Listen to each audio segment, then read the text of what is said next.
कि मानव आँख काम कैसे करती है। मतलब कि शरीर में हृदय के बाद अगर कोई दूसरा सबसे व्यस्त अंग है तो वह है आँख। आप जानते हैं कि आँख मानव के लिए, किसी भी जीव के लिए आँख कितनी ज़रूरी है। अगर हमारे पास ये आँख ना हो तो ना हम आपको देख पाएंगे ना आप हमको देख पाएंगे। यानी सभी चीज़ें शून्य हो जाएंगी संसार की। आपको बस सुन के और फिर उसके अपने दिमाग से किसी भी चीज़ को समझना होगा, और तब आप अच्छे से किसी भी चीज़ को समझ नहीं सकते। तो आप इसी बात से अंदाज़ा लगा से आँख कितनी मतलब अद्भुत चीज़ है और ज़रूरी चीज़ है। आपने जो भी कुछ देखते हैं वो आँख के माध्यम से ही देखते हैं। अगर आप आँख बंद कर लें तो आपको कुछ नहीं दिखाई देता है। तो किसी भी वस्तु को देखने के लिए आँख का होना और आँख का खुला होना ज़रूरी है। अब देखिए, इसमें बहुत सारे लगभग 50-100 सेंसर्स या फिर कह सकते हैं कि छोटे छोटे उपकरण मिलकर काम करते हैं, तब आप किसी वस्तु पे देख सकते हैं। अगर ऐसा कहा जाए कि ये एक प्राकृतिक है और ऐसा बनाना अद्भुत है तो ये झूठ नहीं होगा। तो आप ये जानते हैं कि आँख कैसे काम कर सकती है। ये आँख का आंतरिक हिस्सा है, अंदर की चीज़ें बनाई गई। जो हम देख रहे हैं आँख की, वो बाहर की चीज़ें होंगी। आपको इससे भी बताएंगे और इससे भी बताएंगे। आप जानते होंगे जो भी आप गाने वगैरह सुनते हैं, हर दूसरे गाने में कहीं ना कहीं आँख का जिक्र होता है। 2 आँखें 2 4 होती हैं, फिर बहुत सारे गानों में इसका जिक्र किया जाता है। इसी बात से इसकी इम्पोर्टेंस का अंदाज़ा लगा सकते हैं। तो आइए समझते हैं सबसे पहले क्या क्या चीज़ें अंग होती हैं। देखिए, जितनी भी चीज़ें लिखी हैं उसको हम एक एक करके बताते हैं। देखिए, सबसे पहले ये आँख का आंतरिक हिस्सा है, जो कि अगर आँख को निकाल जाए तो अंदर का ऐसा ही हिस्सा मिलेगा। जो आँख दिखती है उसके अलावा बहुत सारी चीज़ें अंदर होती हैं। मतलब आपको जो दिखता है वो इतना ही है, बाकी ये सब जो हिस्से हैं वो आँख के अंदर हैं। समझिए, मतलब आँख की जो ये दूरी होती है लगभग की ये 2.5 cm तक का होता है, या इससे थोड़ा बड़ा भी हो सकता है। तो ये आँख अंदर से एक गोले, खोखले गोले जैसा इतना बड़ा कह सकते हैं कि अंदर होता है। अब देखिए, इसमें क्या होता है। आप जानते हैं कि ये आँख एक नाजुक है। इसकी सुरक्षा के लिए बहुत सारी चीज़ें लगाई गई हैं, जैसे भावें लगाए गए हैं, बरौनी लगाई गई हैं, पलकें लगाई गई हैं। आपके सामने कोई भी छोटी सी चीज़ आएगी तो आँख क्या हो जाती है, ऑटोमेटिक बंद कर लेती है, वो अपने आप को सुरक्षित कर लेती है। इसके बाहरी उपकरण के बाद भी अंदर एक प्रकार का दृढ़ पटल है। सबसे बाहरी परत है जो दृढ़ पटल है। ये बाहर से किसी भी चीज़ को, किसी भी अंदर कोई आघात नहीं होने देती है। ठीक, उसके बाद से आप देखते होंगे कि आपके आँखों के जो बगल में सफ़ेद दिखाई देता है। जैसे यहाँ से आप देखेंगे तो ये सब सफ़ेद दिखाई देता है, जो दिख रहा है आँखों के दोनों तरफ दिखता है। वो होता है श्वेत पटल, जिसमें कि बहुत पतली पतली छोटी छोटी नसें होती हैं। अगर कहा जाए कि सबसे छोटी और पतली नसें कहाँ होती हैं तो आप कह सकते हैं कि आँख में। अगर आँख में कुछ चला जाए, ऐसे नॉर्मल 9 हो सके तो 9 दिखाई दे, लेकिन कुछ चला जाए, यहाँ पर रब कर दे इसको, तो उसमें पतली पतली सी नसें दिखाई देंगी। उन्हीं नसों से उनमें जो ब्लड का संचार होता है। तो सबसे पतली नसें भी आँख में ही होती हैं, और वे श्वेत पटल में, मतलब जो सफ़ेद वाला हिस्सा है उसी में दिखाई देती हैं। उसके बाद जैसे आप उसके आगे बढ़ेंगे श्वेत पटल के बाद, तो बीच में ऐसे एक, बाहर से देखेंगे तो ऐसी एक संरचना दिखाई देती है, और ये ऐसे ही कलरफुल टाइप में या लाल टाइप में, मतलब लाल नहीं, ब्लैक में होता है। कुछ लोगों का वही भूरा होता है, कुछ लोगों का ब्लू होता है, या फिर अलग अलग कलर करने के लिए आदमी बाहरी आर्टिफिशियल लेंस का भी उपयोग करता है। तो जो ये हिस्सा होता है जिससे आँखों का रंग दिखाई देता है, किसी की नीली आँखियाँ, किसी की भूरी आँखियाँ, किसी की काली आँखियाँ, तो जो वो रंग डिसाइड करता है वही करता है आइरिस, जो परितारिका है। देखिए, इसका काम है रंग डिसाइड करना।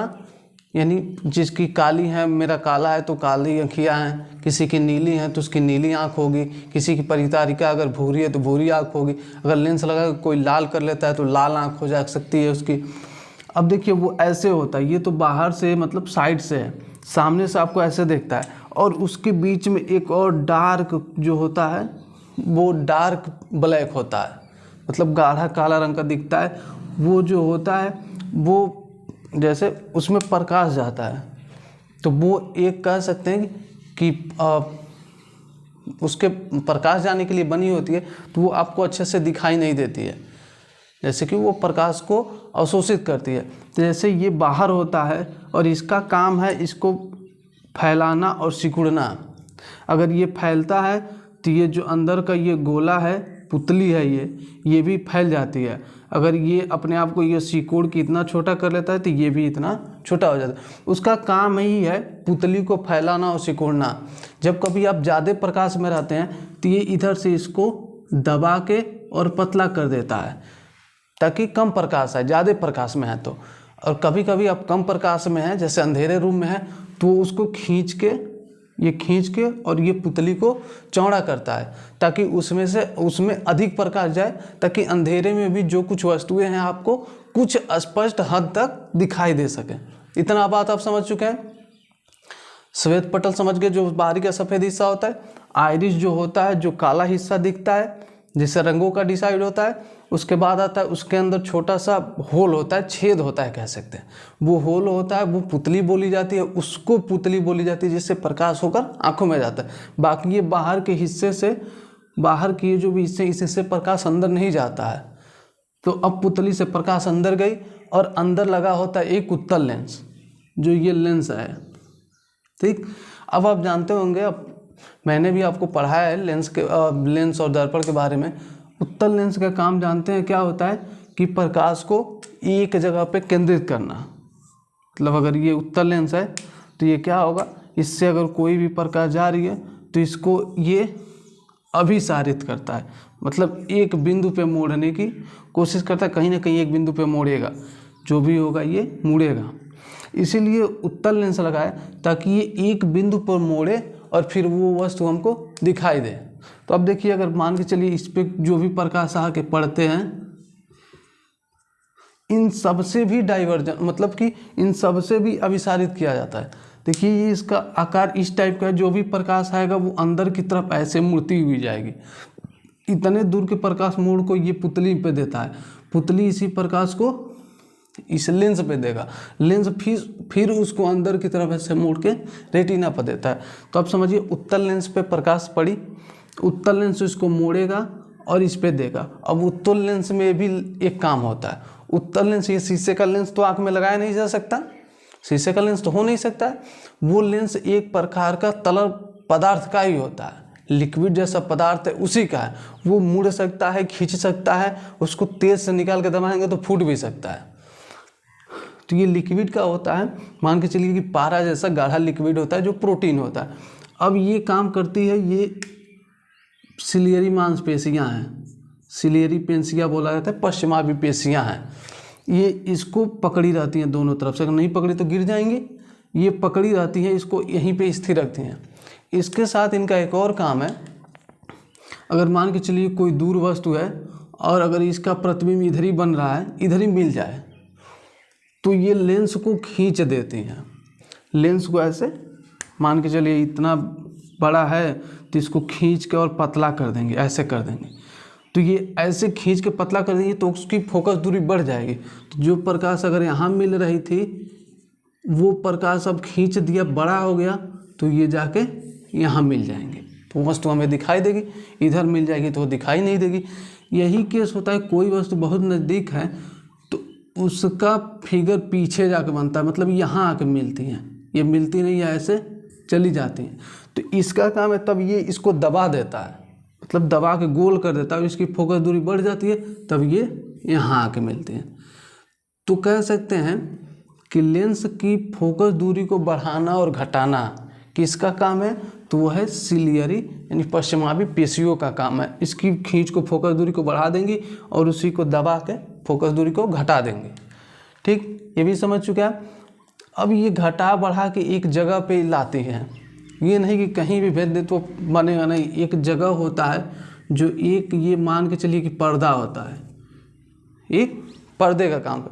जैसे आप सिनेमा हॉल में देखे होंगे, आप बैठे रहते हैं, सामने आपका पर्दा लगा होता है और आपके पीछे से एक प्रकाश डाला जाता है पर्दे पे, तो वो फिल्म हमको दिखाई देती है। सेम ऐसे भी यही होता है, ये लेंस द्वारा प्रकाश को इस पर्दे पे गिराया जाता है और पर्दे पे अगर इस यहाँ से ये प्रकाश गया, इस पर्दे पे गिरा तो यहाँ पे पर्दे पे उसका उल्टा प्रतिबिंब बनता है। अगर मान के चलिए यहाँ पे कोई ऐसी, यहाँ पे अगर कोई ऐसा गिलास रखा गया है तो ये गिलास यहाँ पे आएगा तो रेटिना पर ये गिलास ऐसे बनेगा, उल्टा बनेगा। और फिर ये दृष्टि तंत्रिका है जिसके माध्यम से वो वस्तु फिर हमें आँख से देख रहे हैं तो दिमाग में उसका फिर सीधा बन जाता है। अब ये फिनोमा कैसे काम करता है, ये चीज़ समय आज के जो भी आँख में जो भी अंग है वो काम कैसे कर रहे हैं, इसके अगली वीडियो में हम लोग बात करेंगे दृष्टि दोष क्या होते हैं। निकट दृष्टि दोष, दूर दृष्टि, नाम तो निकट दृष्टि दोष है लेकिन उसमें निकट की दिखाई देती है, नाम दूर दृष्टि दोष है लेकिन दूर की तो दिखाई देती है, नज़दीक की नहीं दिखाई देती। तो आखिर ये उल्टा क्यों है, इसके बारे में हम अगले वीडियो में बात करेंगे। वो उल्टा नहीं है, एक्चुअली हम समझ नहीं पाते हैं और हम मान लेते हैं कि हाँ ये निकट दृष्टि दोष है तो इसका मतलब उल्टा है। वो उल्टा नहीं है, उसको समझने की आपको ज़रूरत है। तो हम इसको अगले वीडियो में समझाएंगे। तब तक के लिए हमारे साथ बने रहें और ऐसे और वीडियो देखने के लिए आप किसी भी टॉपिक पर कमेंट कर सकते हैं, उसको हम कोशिश करेंगे कि आपको आसानी से बता सकें। आपका बहुत बहुत धन्यवाद।